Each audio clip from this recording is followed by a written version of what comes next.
자, 이제 오늘부터 욥기 말씀을 나눌 텐데요. 오늘은 욥기 1장 1절부터 12절까지 말씀을 함께 나누겠습니다.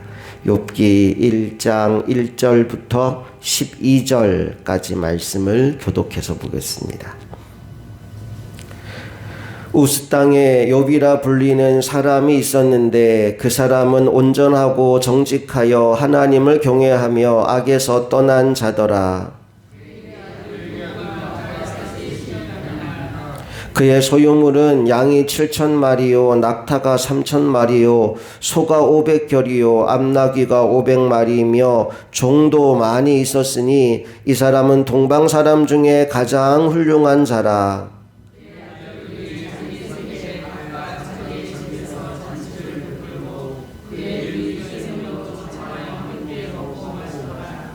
그들이 차례대로 잔치를 끝내면 욥이 그들을 불러다가 성결하게 하되 아침에 일어나서 그들의 명수대로 번제를 드렸으니 이는 욥이 말하기를 혹시 내 아들들이 죄를 범하여 마음으로 하나님을 욕되게 하였을까 함이라. 욥의 행위가 항상 이러하였더라.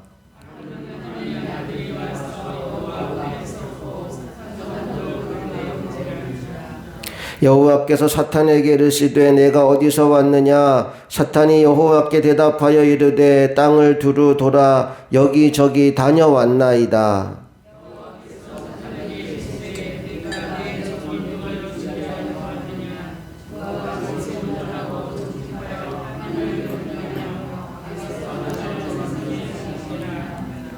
사탄이 여호와께 대답하여 이르되 욥이 어찌 까닭 없이 하나님을 경외하리이까?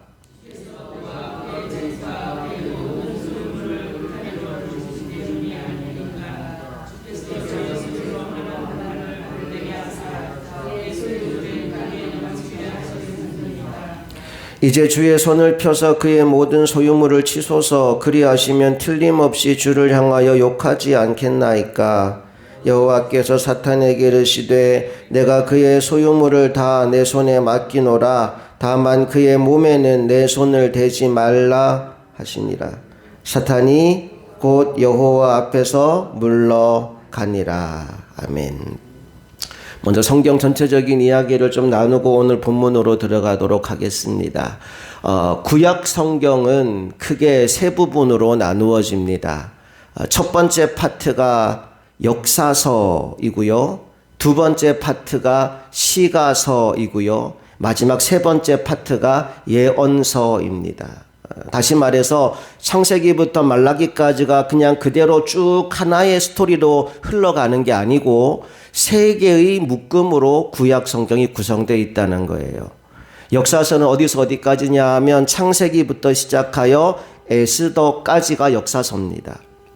그리고 오늘 우리가 나누는 욥기부터 시작해서 욥기, 시편, 잠언, 전도서, 아가서까지 5권을 시가서라고 부릅니다. 시와 노래를 묶어 놓은 거예요. 시와 노래의 묶음집입니다.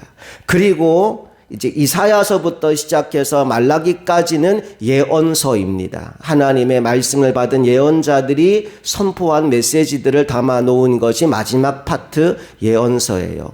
우리가 오늘부터 나누는 욥기는 구약 성경의 두 번째 파트 시와 노래를 담아 놓은 이야기의 첫 번째 책을 우리가 함께 나누게 됩니다. 자, 그리고 시대 구분해서 따져본다면 욥기는 어느 시대냐 하면 족장시대 이야기입니다. 성경이 창조시대, 족장시대, 출애굽시대 이렇게 흘러가는데 그 족장시대가 누구 때냐 하면 아브라함, 이삭, 야곱, 요셉 요 때입니다. 요 시기에 살았던 사람 욥의 이야기를 끄집어낸 거예요. 그러니까 여러분들이 구약 성경 읽어가다가 에스더에서 갑자기 욥기에서 시대도 확 바뀌고 장르도 확 바뀌는데 거기에 대한 아무런 감각 없이 성경을 읽으면 이 말씀을 제대로 흡수하고 소화할 수가 없어요. 그래서 먼저 욥기가 어떤 책인지 여러분에게 좀 말씀을 드리고 본문으로 들어가려고 합니다. 1절 말씀을 보니까요. 욥에 대한 소개를 이렇게 합니다. 함께 읽어봅시다. 우스 땅에 욥이라 불리는 사람이 있었는데 그 사람은 온전하고 정직하여 하나님을 경외하며 악에서 떠난 거의 최고의 수식어를 붙여서 욥을 소개합니다. 온전하고 정직하고 하나님을 경외하고 악에서 떠난 사람이었다라고요. 2절을 보니까 자녀도 많이 낳았습니다. 아들 7명에 딸 3명, 무려 10명의 자녀를 낳았어요. 구약시대에는 자녀를 많이 낳는 것이 하나님의 복을 받은 상징입니다. 10명의 자식을 낳았다는 건 자녀 복도 많았다라는 겁니다. 그것만이 아니죠. 3절을 보니까 재산도 굉장히 많았대요. 양이 7,000마리, 낙타가 3,000마리, 소가 500결이, 암나귀가 500마리, 종도 많았고, 결론이 뭡니까? 동방 사람 중에서 가장 훌륭한 사람이 바로 욥이었다라고 소개합니다. 그것만이 아닙니다. 4절 말씀을 보니까요, 조심성도 굉장히 많은 사람이었음을 우리가 알게 됩니다. 4절에 어떤 얘기가 나오느냐 하면 아들들이 생일을 맞이하여 잔치를 벌이는데 누이들 다 불러가지고 함께 먹고 마시고 잔치를 했단 말이죠. 그리고 나서 5절 말씀을 보니까 잔치가 끝날 때마다 욥이 했던 일이 하나 있대요. 자, 뭐 했는지 같이 읽어볼게요. 5절 시작. 그들이 차례대로 잔치를 끝내면 욥이 그들을 불러다가 성결하게 하되 아침에 일어나서 그들의 명수대로 번제를 드렸으니 이는 욥이 말하기를 혹시 내 아들들이 죄를 범하여 마음으로 하나님을 욕되게 하였을까 함이라. 욥의 행위가 항상 이러하였더라. 그러니까 죄를 지었기 때문에 하는 게 아니라 혹시라도 부지 중에 어떤 죄라도 지어서 하나님의 마음에 뭔가 걸림이 되지 않았을까, 그걸 대비하는 마음으로 하나님 앞에 정결 예배도 드리고 자녀들을 위한 번제도 따로 드리고 했다는 거예요. 세상에 이런 사람이 어디 있습니까? 말 그대로 완벽 그 자체의 표상이 바로 욥이었어요.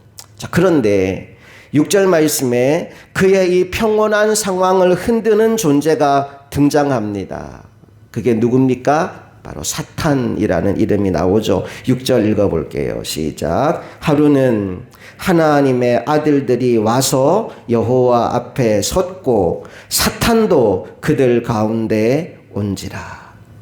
하나님과 하나님의 아들들이 있고 그리고 사탄도 거기에 왔다라고 묘사하고 있어요. 자, 하나님이 그 사탄에게 물어봅니다. 너 어디 갔다 왔냐? 물었더니 사탄이 대답합니다. 예, 제가 땅 여기저기를 돌아다니다가 왔습니다. 그래요. 거기에 대고 하나님 이렇게 물어요. 너 혹시 욥 봤느냐? 욥 대단하지 않냐? 하나님도 욥을 인정한 거예요. 그때 사탄이 하나님을 도발하는 말을 합니다. 뭐 좀 대단한 것 같긴 한데 그래도 하나님 그게 다 이유가 있겠지요. 아니 어려움도 겪어보지 않고 모든 일 다 잘 되니까 그런 거지요.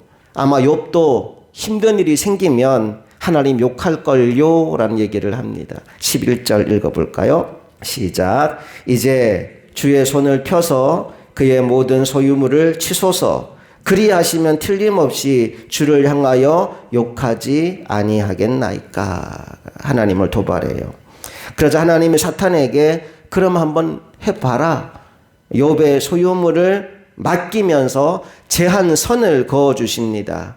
그의 몸에는 절대 손을 대지 말라는 거예요. 12절 읽어볼게요. 여호와께서 사탄에게 이르시되 내가 그의 소유물을 다 내 손에 맡기노라. 다만 그의 몸에는 내 손을 대지 말지니라. 사탄이 곧 여호와 앞에서 물러가니라. 여기서 우리가 알 수 있는 몇 가지가 있어요. 첫째, 고난은 하나님의 허락 없이는 오지 않는다는 거예요. 참새 한 마리가 땅에 떨어지는 것도 하나님이 허락하셔야 일어나는 일이라는 겁니다. 근데 중요한 건 하나님이 우리에게 고난을 허락하실 때 그 고난을 감당할 수 있게 해주신다는 겁니다. 우리 고린도전서 10장 13절 말씀을 좀 찾아볼까요? 고린도전서 10장 13절 함께 읽어봅니다. 사람이 감당할 시험 밖에는 너희가 당한 것이 없나니 오직 하나님은 미쁘사 너희가 감당하지 못할 시험 당함을 허락하지 아니하시고 시험 당할 즈음에 또한 피할 길을 내사 너희로 능히 감당하게 하시느니라. 아멘. 여러분, 인생의 고난과 어려움이 왔을 때 이 말씀을 기억하세요. 하나님은 절대 여러분이 감당하지 못할 시험을 허락하지 않으시는 분이십니다. 그런데 우리가 그 고난과 문제를 계속 묵상하다 보면 그 고난과 문제가 점점 커집니다. 그리고 고난과 문제가 커 보이는 만큼 하나님은 작아 보입니다. 도저히 해결할 수 없는 문제를, 너무나 무거운 짐을 내 어깨에 지워주셨구나라는 생각이 들어서 하나님을 원망하기 시작해요. 우리가 어떤 고난이 왔든지 그 고난이 아니라 하나님을 묵상하기 시작할 때 하나님을 믿는 믿음이 커지게 되고, 그러면 그 문제가 아무것도 아닌 걸 알게 됩니다. 인생에 어떤 문제가 와도 여러분, 그 고난에 짓눌려 살아가는 사람이 아니라 하나님을 믿는 믿음으로 그 고난과 문제를 밟고 지나가는 하나님의 사람들 될 수 있기를 축복합니다. 하나님은 우리에게 고난을 주실 때 감당하게 하신다는 사실, 이길 수 있게 해주신다는 사실을 여러분 꼭 기억하게 되기를 간절히 바랍니다. 또 하나 우리가 기억해야 될 진리가 있어요. 그게 뭐냐 하면, 우리 인생 가운데 고난과 시험과 문제가 올 때 하나님이 그 고난을 통해서 우리에게 기대하는 것과 사탄이 기대하는 것이 다르다라는 사실입니다. 하나님은 뭘 기대할까요? 우리가 그 고난을 통과하여 성장하고 성숙한 모습을 보고 싶어 하십니다. 사탄은 뭘 기대할까요? 그 고난 가운데 우리가 넘어져서 실패하고 포기하고 하나님을 떠나는 것을 보고 싶어 합니다. 여러분, 사탄이 좋아하는 일을 하지 않는 믿음의 사람들 되시기를 간절히 바랍니다. 고난 가운데 하나님을 원망하고 하나님을 부인하고 떠나간다면 여러분, 사탄이 좋아하는 일을 하는 거예요. 지난 다니엘 기도회 동안 한동대학교 김영길 총장님 이야기를 접하면서 제가 참 은혜를 많이 받았어요. 힘든 일을 겪었거든요. 본인이 췌장암이 와서 투병 중이었고 이제 거의 생명의 시한이 얼마 남지 않은 때예요. 그때 사랑하는 딸이 암에 걸려서 투병 중인 아버지보다 먼저 하나님의 부름을 받은 거예요. 얼마나 기가 막힌 상황입니까? 그 딸이 아버지를 간호하겠다고 미국 생활을 접고 이제 들어와서 아버지 간호해야지 그러고 건강검진했는데 갑자기 암이 발견됐고 아버지보다 먼저 떠난 거예요.